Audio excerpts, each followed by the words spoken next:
Bien de bien, bien de bien. Vamos a cambiar un poquito la expresión, el latiguillo, ¿no? De siempre, todos los días me miro los videos y digo, muy bien, está bien, está bien, está muy bien decir muy bien, pero vamos a ir bien de bien, o mal de mal, ¿no? No está bien la cosa en el país. Hay una convivencia que no es tal, ¿no? Está complicado convivir con sectores tan organizados en pos de una idea totalitaria que no negocia con otras ideas y que, por otra parte, está simulando formar o integrar un sistema democrático de discusión de ideas y está simulando desarrollar actitudes vinculadas a derechos, a supuestos derechos que están siendo perjudicados y que están reclamando, como pasa en el Centro de Formación Docente IPA en esta oportunidad. ¿Por qué digo en esta oportunidad? Porque estamos viendo una secuencia sistemática de paros, de ocupaciones. Recordarán ustedes aquellos paros en verano, los paros de AEU, los paros de la banca pública, parando toda la banca pública en plena época turística, después de 2 años de pandemia, cuando el turismo estaba parado y se reactivaba la industria turística, justo ahí por reclamos salariales que ahora fueron arreglados a través de esta rendición de cuentas, es decir, por reclamos de la pérdida del salario real decidían parar y pararon por semanas la banca. Ya está con nosotros el escritor, investigador y periodista Álvaro Alfonso, quien publicó, bueno, su último libro que está teniendo un éxito tremendo, afortunadamente, en lo tengo acá, Operación Verdad, de Álvaro Alfonso, Testimonios y Memorias Escondidas de la Historia Reciente. Y Álvaro Alfonso, como investigador que es, sigue investigando, está tratando de ingresar a esos archivos Castiglioni, que es imposible. Yo creo que son más secretos que los archivos X. Y por otro lado, bueno, me decía ayer, me manifestaba que hay un informe sobre desaparecidos que tiene que ver con un colombiano, el colombiano Federico Andreu Guzmán, quien realiza este informe a pedido de la Institución Nacional de Derechos Humanos, con suposiciones, fantasías, horrores históricos y mucho más. Bienvenido, Álvaro. Gracias por estar con nosotros. ¿Es así? ¿De qué No, se buen día. trata esto? Un, Buen día. un buen día, un saludo a los oyentes. Eh, es un informe de evaluación en cumplimiento de una resolución de la Ujú, Institución Nacional de Derechos Humanos y Defensoría del Pueblo de la Cámara de Senadores ujú. de fecha 10 de febrero del 2021, es decir, un informe. Bueno, esto es de ahora, hace pocas horas, agosto Ajá, 2022.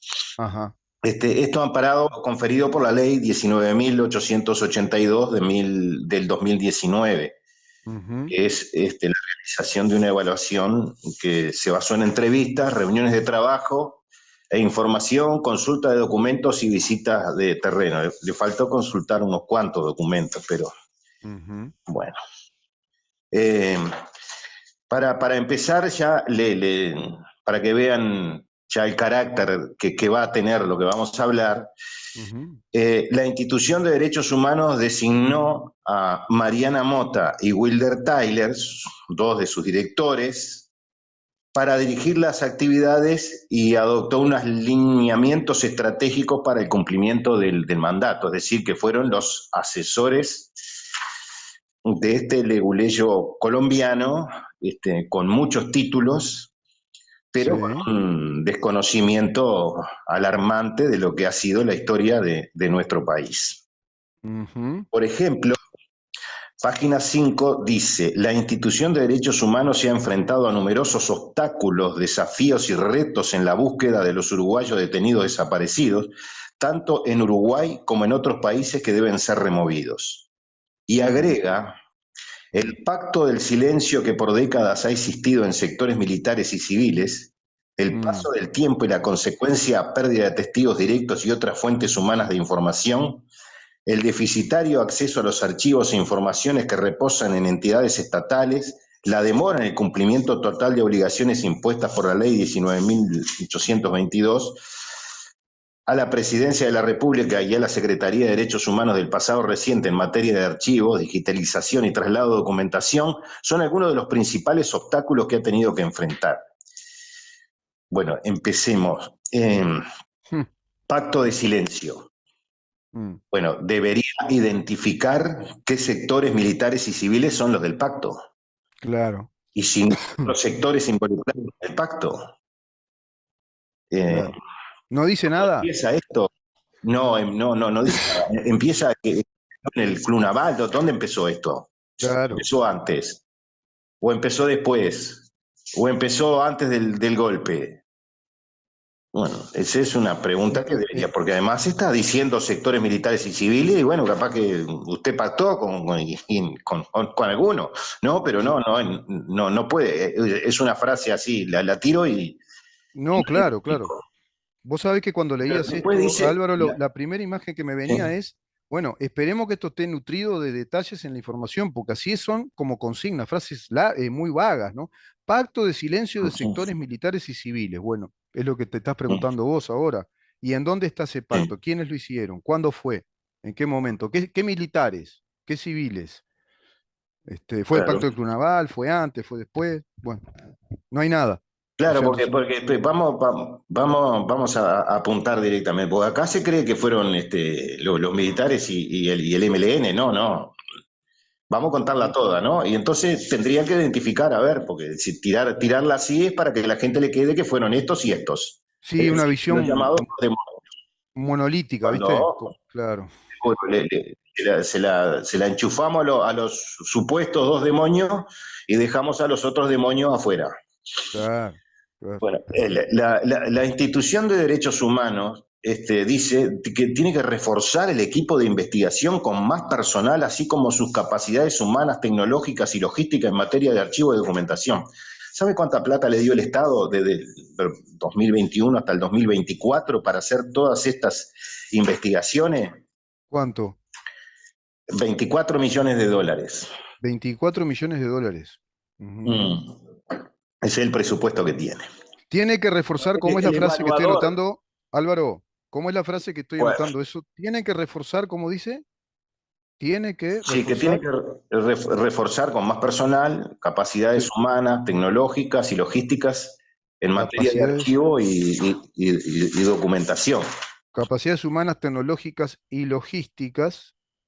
Sí, Ahí está, eso, ¿no? para nutrir el archivo. No, no, porque está Después, bueno anotar seguro. las frases que ellos usan. Nutrir el archivo. Después, el 29 y 30 de junio de este año, Mm, el evaluador, es decir, el colombiano, realizó dos visitas de terreno con los directores de la institución de derechos humanos, es decir, lo designado Willard Tyler y Mariana Mota, claro. y el equipo de antropología forense. El primer día fue el 29 de junio, los predios del batallón de infantería para que del 14, Mm, más conocido como el 14, así ya. sí, Y el evaluador pudo observar las actividades de intervención llevadas a cabo por el equipo de antropología forense, instituto, y visitar el lugar donde fueron hallados los restos de Ricardo Alfonso Blanco Valiente y del maestro Julio Castro. sí. Bueno, después vamos eh, al relato de la historia, cómo surgió esto, ¿no? Sí, Entonces, entramos a un capítulo increíble, ¿no? Empieza en la página 30. sí. Eh, bueno, y acá, según el colombiano, me he enterado Mm, que Wilson Ferreira Aldunate, Alberto Sumarán eran tupamaros, Carlos Julio Pereira y Jorge Valle serían comunistas, la calle Herrera, Santoro, el senador Santoro, que hoy a las 12 le designan una sala del Poder Legislativo con su nombre, mm, y muchos dirigentes más de los partidos tradicionales que estuvieron presos, sí, detenidos, sí. este, serán de esa ideología. Oye, miren miren lo que voy a leer, ¿no? A ver, a ver, a ver, a ver, a Este, ver eso. bueno, acá hay una cosa, ¿no? Mm, Supongo que algún diputado leerá esto y hará un planteo en la Cámara de Diputados o puede ser un senador, mm, porque lo que voy a leer es una ofensa al Partido Colorado, una ofensa a nuestra democracia, primero a nuestra democracia, después al Partido Colorado Y también en la volteada cae el Partido Nacional. Ujú. Y uno de sus líderes históricos, Wilson Ferreira Aldunate. Dice, la República Oriental del Uruguay vivió bajo un acelerado proceso de militarización y autoritarismo a partir del año 68, cuando fue declarado el estado de excepción por el gobierno de Pacheco Areco, restringiendo derechos humanos y libertades fundamentales. La declaratoria del estado de guerra interno y la expedición de la ley 14.068 de seguridad del Estado y del orden interno en el 72, entre otras medidas adoptadas por el gobierno de Juan María Bordaberry, suspendiendo numerosas garantías constitucionales, profundizaron ese proceso hasta el 73, cuando el Poder Ejecutivo, con las Fuerzas Armadas, disolvieron la Asamblea Legislativa y legalizaron los partidos políticos, organizaciones sindicales y estudiantiles. Mm. Ahora acá no se dice nada que desde el año 1964 el Partido Comunista tenía un aparato armado. Claro, No se dice nada de la participación del MLN en todo este proceso. claro, No se dice nada del OPR 33 que roba la bandera de los 33 orientales, que secuestra y cobra. claro. No se dice nada de eso. Y después dice, la ruptura del Estado de Derecho y la militarización del Estado ya era un proceso en curso desde 1968, pero en el año 73 el poder civil sucumbió efectivamente ante el poder de los militares. Es decir, que nos quieren enchufar que la dictadura empezó en el año 68, Sí, pero no, sí. no, no nos quieren contar cómo fue todo el proceso, ¿no? Y acá, mire, en Te ese agrego, contexto, te agrego una cosa acá, Álvaro. Viste que hay una ley que establece que los delitos de lesa humanidad se establecieron, se provocaron en el año 68 al 85, y de acuerdo a esa ley, una ley que la interpreta crea la ley de fiscalías, es la ley que crea la Fiscalía de Lesa Humanidad para perseguir claro, esos delitos. sí, sí, Esto viene en ajá, consonancia con ese relato histórico que, cierro el comentario con claro, esto, esa teoría de que se rompieron las instituciones democráticas y el Estado de Derecho es de Gerardo Caetano, el historiador que sostiene esa teoría sí. histórica de que del año 68 en adelante, bueno, hay una ruptura del Estado de Derecho a través de un estado de excepción. No sé de dónde sacan eso. Pero bueno, Bueno, yo lo quería acotar porque... el colombiano, Mm. como buen ignorante, se ve que se tragó porque Gerardo Caetano fue uno de los entrevistados. Ajá. Y bueno, acá dice, desde 1968 se registraron graves violaciones a los derechos humanos, las detenciones arbitrarias se hicieron masivas, la tortura fue sistemática. Bueno, sigue y dice, durante el periodo 73-85, como lo señaló el relator especial de las Naciones Unidas sobre la promoción de la verdad y la justicia, la reparación y la garantía de no repetición, Uruguay fue el país con población per cápita de detenidos y personas torturadas de la dictadura del Cono Sur. Bueno, este párrafo le diría que es el único que se puede compartir, porque el per cápita de detenidos fue realmente así. Sí. Pero, y habla de desapariciones forzadas en el periodo de, mire esto, Mm. actuación ilegítima del Estado y de terrorismo de Estado. Es Ujú. decir, que no sé, para este señor no existía el Parlamento, Claro. porque todo, digamos, y el planteo acá es este. Nosotros éramos todos uno bueno, porque yo me puedo incluir. Entonces vinieron a un señor llamado Jorge Pacheco Areco, un día se le ocurrió decretar las medidas prontas de seguridad y vinieron, agarraron a palo a todo el mundo, como si acá no hubiera pasado nada en todo Claro. Sí, ese sí, sí. proceso. ¿Por qué Sí, fue? no, seguro. No analizan el proceso histórico. Claro. Porque voy a ir el Partido Colorado era el partido de gobierno. Mm. El, el Partido Nacional apoyó esta ley. ¿Y ustedes creen que unos y otros la votaron porque querían que se pasara esto? No, porque venía todo un proceso y hechos que no se relatan en este informe, Claro. eh, no sé, buscando qué. Bueno, después seguimos con el tema del terrorismo de Estado, todo eso, y después llegamos a lo que llaman el Plan Cóndor, ¿no? Sí, sí, sí, Y sí, en sí. realidad, por ningún lado aparece acá que un año antes del Plan Cóndor, se fundó en la UEN, en un balneario de la provincia de Mendoza, en Argentina, la Junta Coordinadora Revolucionaria, mm, que estaba integrado por 4 grupos guerrilleros que se habían replegado a la República Argentina en 1973, mm. donde existía la democracia. Si bien la violencia política era superior Sí, tal vez a una dictadura, existía una democracia, porque Cámpora, sí, Perón y Estela Martínez claro. Sí, sí. llegaron a ese lugar por voto popular, La dictadura argentina llega en el 76 recién. seguro.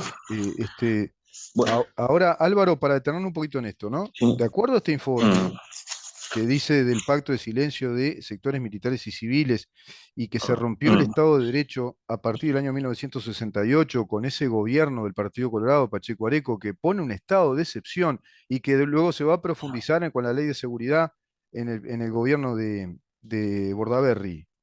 Está abonando la No, teoría, pero está dice, abonando, quiero cerrar con esto, está abonando el mm, relato sí, histórico, está afirmando de algún modo, está como tratando de consolidar un relato histórico que oficialice ante la opinión pública uruguaya y el mundo de que hubo violación de derechos humanos en esos años porque se había roto el Estado de Derecho y eso está justificando la creación de esa Fiscalía de Lesa Humanidad. No sé si me vas captando. sí, sí, Es decir, este informe, que a ¿cómo su vez no? está vinculado a la Institución Nacional de Derechos Humanos, que es evidentemente una institución a la medida de la izquierda marxista organizada y que hoy pone el grito en el cielo porque hay nuevos integrantes que este gobierno decide y que decide soberanamente porque así lo dispone la ley como un acto de gobierno legislativo para tener nuevos integrantes en Institución Nacional de Derechos Humanos. ¿Qué hace la Institución Nacional de Derechos Humanos ayer?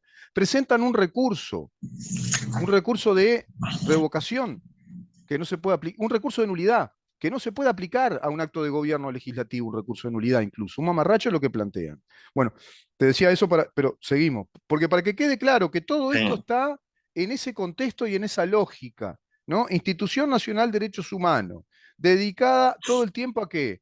A abonar el relato histórico de que hubo desaparecidos a montones y torturados en un periodo dictatorial a partir del año 1968 y que Uruguay tiene un gran debe histórico con todo eso demás, y por eso se legisló una ley que creó la Fiscalía de Lesa Humanidad para perseguir esos delitos. Harina otro costal es Y entrar a por- analizar técnicamente que eso no es posible porque no hay delitos de lesa humanidad en ese periodo histórico y el derecho penal no admite la retroactividad de tipificaciones penales inexistentes por el principio de irretroactividad de la ley penal y el principio de seguridad jurídica. Pero es otro capítulo. Pero quería aclarar ese bueno, punto. Porque está en esa lógica esto, ¿eh? bueno, sí, hace mención, página 37, Mm, a la comisión investigadora parlamentaria que se instaló en 1985 tras la vuelta a la democracia, sobre el tema de los desaparecidos, claro. la cual participaron los 4 partidos políticos representados en ese momento en el Parlamento: Partido Colorado, el gobierno, Partido Ujú, Nacional, principal partido de oposición, Frente Amplio y Unión Cívica. ujú, Esa comisión investigadora, la mencionan acá porque nosotros hemos insistido reiteradamente con la misma ujú, por el trabajo que hizo y porque además en sus conclusiones dice que hubo torturas, etcétera, etcétera, etcétera, ¿no? ujú. Y Sí, sí. además menciona la cantidad de casos em, Desaparecidos. de desaparecidos que en la comisión constató 32, 32, ahí ¿no? está. 32, pues la comisión constató 32 en Uruguay, Sí, 127 en Argentina, 3 en Chile y 2 en Paraguay. bien, bien. Pero dice, la comisión investigadora parlamentaria no fue una instancia de búsqueda. Mm, Elaboró un censo de detenidos desaparecidos, fundamentalmente en base a las denuncias de familiares de la Asociación de Madres y Familiares y organizaciones de la sociedad civil. mm, Y ahí dice, el reconocimiento oficial de la práctica de la desaparición forzada y el establecimiento de un registro de víctimas constituyó, a pesar de las limitaciones de la Comisión Investigadora Parlamentaria, un paso significativo. Y las comisiones investigadoras parlamentarias son eso, investigadoras, porque acá, claro. el que tenía que haber, después, todo este material fue elevado a Mm, la justicia. ¿no? claro, claro. Y además, fijemos la importancia de esta comisión investigadora parlamentaria, donde muchos integrantes hoy han fallecido. Fue la Sí, primera vez que se mencionó en esa comisión investigadora, lo hizo la señora Sara Méndez, sí, Partido por la Victoria del Pueblo, sobre el caso Hellman. ajá, Hay una mención que había una joven que estaba detenida y que estaba a punto de dar. Eso por primera vez salta y nadie le dio bolilla hasta que apareció en el año 2000 todo ese episodio, ¿no? sí, sí, sí, sí. Pero fue a través de esa comisión investigadora y nunca más nadie habló del tema, hasta que Claro. después ocurrió lo que ocurrió. Y acá, Claro. bueno, después hace todo un relato de los derechos humanos, cómo lo cuida las Naciones Unidas, esto, la Disneylandia de las Naciones Unidas, la Comisión Interamericana de Derechos Humanos, esas cosas que Sí, sí, sí, uno sí. cuando ve cualquier película se da cuenta que es toda una chantada, ¿no? Es pura galería, sí, es todo, toda una declaración Sí, claro, burocrática, ¿no? De organismos claro, burocráticos. de gente que cobra, que se llena el bolsillo de plata por hacer escribir estas cosas. Hay que Y justificar la dice, actividad. Ujú. sí, claro, entonces el colombiano también, al estilo Colón, descubrió América, ¿no? Sí, Porque sí. dice, la ley de caducidad no daba por terminadas las investigaciones sobre la suerte de las personas desaparecidas y el gobierno hacía todo lo que estaba a su alcance para averiguar el destino de los desaparecidos. Y es verdad, la ley de Y sí. caducidad en ningún lugar dice que no se puede investigar este tema. Y agrega, No era la naturaleza de la ley de caducidad ni el objetivo no, que perseguía la ley de caducidad. por eso. Claro. La ley de caducidad simplemente era Era la el que, renuncia a la legitimidad activa procesal del Estado a enjuiciar a determinadas personas que estuvieran vinculadas a esos hechos, vinculados a ese periodo de gobierno, y son determinadas personas, pero no simplemente a que fuera comunicado el Poder Ejecutivo si eran esas personas las que iban a ser enjuiciadas porque había renunciado el Estado uruguayo a esa pretensión procesal. Y como una renuncia ahí a está. la pretensión procesal es irrevocable, dice, mire, el bien mayor a tutelar, que es el Estado uruguayo en su orden jurídico penal, renunció a procesar judicialmente a esas personas, a determinadas personas. Simplemente le pido al Poder Judicial que haga un trámite y que nos informe, nada más que eso. Ni siquiera hay intromisión de poder, nada, nada, nada que ver. Era eso nada más, la ley de caducidad. ¿Para qué? Para pacificar el Bueno, país, porque se había dictado legislado la ley de amnistía y no había una amnistía para los militares. Bueno, ya lo hablamos contigo en varias oportunidades. Pero está bueno aclararlo a los sí, oyentes, bueno, para que vayan entendiendo cómo sí, es el bueno, pero, contexto. y hace este agregado, que tiene razón, seguramente asesorado por la doctora Mota y Tyler. Mm, Tiene razón, pero como siempre, mm, no cuenta todo, mm. porque hay otra parte, que es la otra mitad, que no la dice. A ver Señala, en qué. el fiscal militar, es por el artículo 4 de la ley de caducidad, Ajá, cuando durante el gobierno de Sanguinetti tenía 120 días para realizar la investigación. sí. Dice, el fiscal militar informó a los familiares acerca de las investigaciones realizadas con arreglo al artículo 4. Declaró que no había encontrado ninguna prueba de la participación de las fuerzas militares o policiales en las desapariciones. Cosa que casi, cosa que casi es cierto, pero falta alguna cosita. Lo que no Mm, dice, mm, y no es menor, es que el fiscal militar citó a miembros de Serpaj, de el Sur, de los familiares desaparecidos mm, y a más gente mm, para que entregaran información y ninguno claro, concurrió. claro.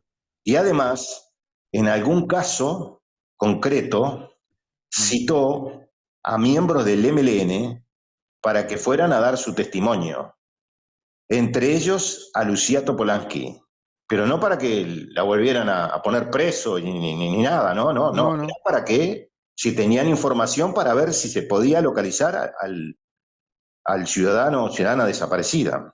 claro. No solo no concurrieron, el único que concurrió, el único que brindó testimonio, Mm, fue el exdiputado Víctor Semproni, fallecido. Ujú. Fue el único miembro de la organización que Sí, se presentó a brindar su testimonio sobre lo que se consultaba sobre un representante que había desaparecido, una de las denuncias. claro, claro, Eh, claro. bueno, y después hay un cuadrito Mm, muy interesante que es en página 54 mm. sobre los restos localizados de distintos desaparecidos. Ahí está. Bien. Cuando hablamos de Uva Gerner Chávez Sosa, Mm, que y nos trasladamos al 29 de noviembre del 2005 en la chacra de Camino de las Piedritas en Pando, mm, se hace una observación mm, que no es menor, por lo que voy a decir después. La mm, observación dice, el hallazgo se hizo a partir de la información suministrada por la Fuerza Aérea Uruguaya, aunque el lugar exacto de localización de los restos no mm, es enteramente coincidente con esa información. ujú. Eso dice la observación. Bien. Ustedes saben, incluso tú lo tienes ahí en el libro, Mm, eh, que el coronel de la Fuerza Aérea, Enrique Rivero, dice, lo dijo, no lo dice en la casa, lo mm. dijo en un tribunal de honor de la Fuerza Aérea, del cual fue objeto. Sí. Eso fue luego derivado a la Fiscalía y está en conocimiento de fiscales Mm, y llegó y terminó en la Suprema Corte de Justicia. ujú. Rivero dice que los restos localizados en la chacra de Pando no Sí. son de Ova Gesmer Chávez Sosa, sino de Arpino Vega. Ajá. Y nadie investigó. Claro. Acá dice, el hallazgo, vuelvo a reiterar la observación, Sí, el sí. hallazgo se hizo a partir de la información suministrada por la Fuerza Aérea, aunque el lugar exacto de localización de los restos no Sí. es enteramente coincidente con esa información. Claro. Claro, no puede coincidir. Claro. Si Porque como había dice otra. Rivero son otros restos, no puede Son otros coincidir el restos. lugar Claro. Son otros marcado. restos. Claro. Claro. Claro. Después Claro. está muy claro que el informe Ujú. elevado por el entonces teniente general Bertolotti del ejército Ujú. fue todo mentira, ¿no? Ujú. Mentira toda hora, con todos los nombres, ¿no? Ujú. Por ejemplo, dice que Julio Castro, Ricardo Alfonso Valiente Blanco, bueno, Sí. y Eduardo Bleiber, el informe del ejército dijo, su cadáver, se refiere a los tres, ¿no? Estoy leyendo Sí. una sola, porque dice lo mismo en los tres casos. En las observaciones dice, su cadáver habría sido incinerado y sus cenizas esparcidas. Ujú. Su cadáver habría sido incinerado y sus cenizas esparcidas y lo dice en los tres casos. Ujú. Y acá tampoco nadie, después que fueron localizados los restos, aunque también acá hay dudas en algunos casos, Sí. no en el de Julio Castro y de Ricardo Valiente, Mm. eh, no se investigó a ver quién fue el mentiroso que dijo esto, Claro, claro, ¿no? claro. Sí, va quedando claro que hay Porque, mucha información aportada, ¿no? Hay mucha información aportada desde estos integrantes de las Fuerzas Armadas, la Fuerza Aérea, acá el teniente general claro, Bertolotti, y desde la Comisión claro, Parlamentaria pero Investigadora. en realidad el informe de Bertolotti Ujú, es todo mentira, ¿no? ujú. Claramente. Sí, Con lo que acabamos de leer y con el caso Hellman, sí, sí, claro, que estaba enterrada en tal lugar.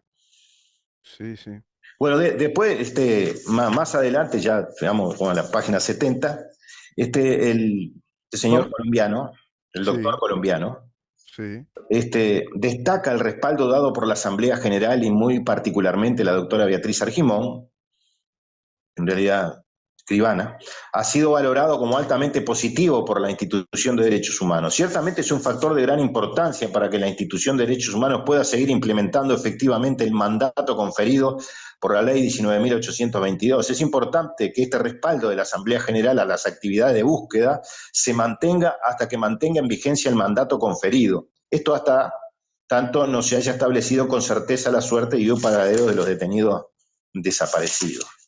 Bien. Y bueno, y acá se pasa de mamo porque ya hubo una salida del ministro del Interior, porque ahora al parecer se van a colgar todos los archivos en todos lados, ¿no? Cosa que es muy buena. Ujú. Porque miren la crítica que hace este señor. En materia de archivos, la colaboración deja mucho que desear. Si bien la Secretaría de Derechos Humanos de la Presidencia de la República responde a la solicitud de la Institución de Derechos Humanos para el acceso a documentos, la realidad es que hasta la fecha la entidad no ha digitalizado todos los archivos y documentos que deben ser transferidos a la Institución de Derechos Humanos como establece la ley. Sin embargo, por otro lado, todos estos archivos que andan en la vuelta fueron leídos por un grupo de investigadores, de peritos, que deciden que lo pueden leer ellos y nadie más. Exacto, exacto. Y bueno, Sí, sí. después habla de que la localización de archivos y documentos oficiales disimulados o extraviados, inexplicablemente el convenio que debía suscribir la Presidencia de la República con la UDELAR para realizar el relevamiento exhaustivo de la información contenida en archivos y su traslado, de acuerdo a la ley 19.822, aún sigue pendiente de cumplimiento. Claro.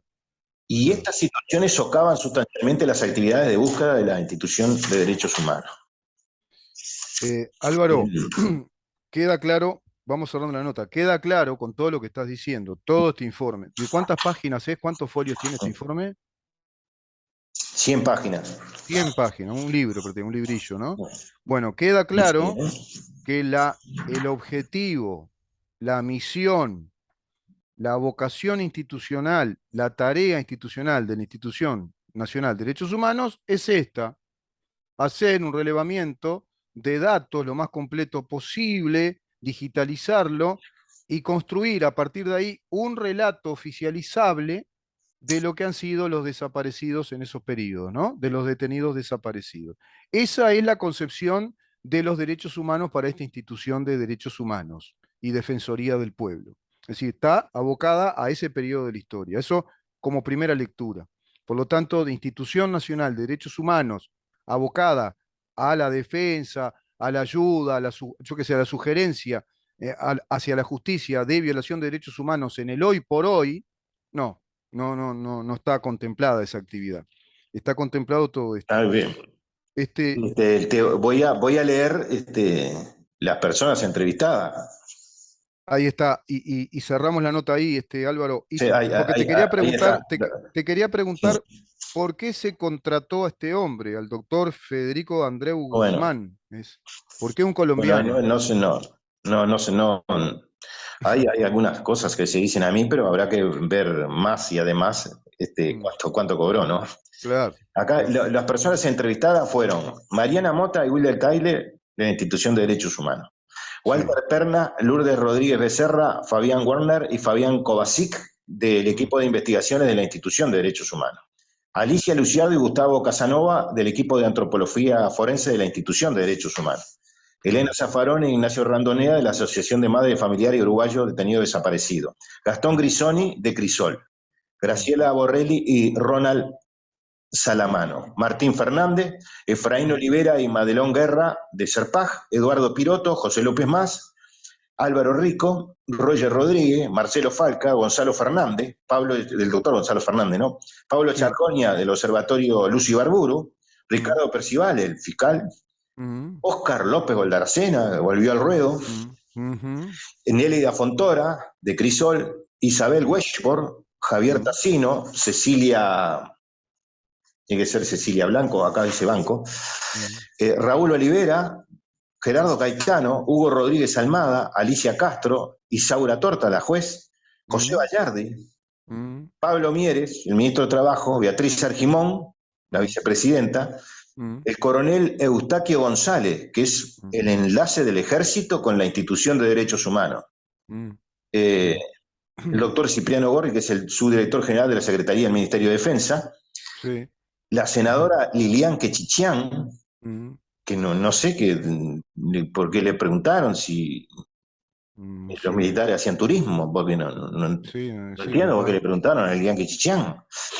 Mm, Carmen Sanguinetti y Raúl Valle, los senadores del Partido Colorado, el cardenal Daniel Sturla, ujú, Matilde Rodríguez, de la Secretaría de ujú, Derechos Humanos, María y Silvia Belici, Silvia ujú, Nane, la senadora, mm, el senador Gustavo Penadez, Rodrigo Arín, Ana Fraga, del rectorado de la UDELAR, y Nelly Patiño. Y hubo entrevistas solicitadas mm, a el senador Manini Ríos, Álvaro Delgado, de la secretario de la Presidencia de la República, al mm, periodista Leonardo Abercon, a la licenciada Soledad Civil y Macarena Hellman, que mm. dice acá no pudieron realizarse por desistimiento o falta de respuesta de las personas. Bien, Esto, bien. esto, esto lo puede leer cualquier persona, ¿no? Porque no, está en la página web de la institución de derechos humanos, Sí. y seguramente van a encontrar muchas más cosas de las que hablamos acá. Mm. eh, y cuando usted entre en la página lo va a encontrar rápidamente. Me Eh, voy a meter en la página, lo vamos a encontrar y vamos a ver si lo podemos subir a nuestro Facebook y ver si se puede publicar el archivo, lo que dice este informe. Álvaro, muchísimas gracias. Bueno, estaba toda la barra en pleno ahí, ¿no? Toda la barra prácticamente, el 90% es toda la barra. Yo le llamo así, la claro, barra de la militancia organizada, ¿no? Del relato marxista sobre este tema. yo realmente hubiera intentado entrevistar a alguno de los militares que están presos, ¿no? En su casa o en Domingo Arena. Y sí, y sí, Porque capaz que sí. alguno dice alguna cosa, ¿no? Decía Y alguna cosa. capaz, sí, porque se ve que, no sé, no Mm, funciona mucho la estrategia de tenerlos presos ahí, no sé. La verdad que no le funciona mm. mucho tampoco. Álvaro, muchísimas gracias por este informe tan completo, ¿no? No, Y tan esclarecedor. Habría que averiguar, después tenemos que averiguar los honorarios del doctor, del letrado colombiano, el contrato no. para hacer este informe, ¿no? Increíble, Sí, sí, increíble. pero mm, que vengan ya curreros de afuera a cobrar, Sí, ya es muy sí, sí. llamativo, ¿no? Es tremendo, tremendo, Bueno, tremendo. Muchísimas gracias, Álvaro. Vamos a muchas seguir con estos gracias. temas, por Chao, chao. supuesto. Tremendo informe, ¿eh? Excelente. Excelente informe del escritor, investigador Álvaro Alfonso, que nos nutre con información de primera mano y sobre estos temas que son realmente candentes, muy fuertes y a su vez que nos dicen mucho, ¿eh? Precisamente respecto al país en el cual estamos, en dónde estamos en materia institucional, democrática, derechos humanos, derechos fundamentales. Vamos a una pausa y recibimos luego a Diego Flores, con quien conversamos también todos los jueves de temas muy, muy importantes, muy interesantes. Quédate ahí.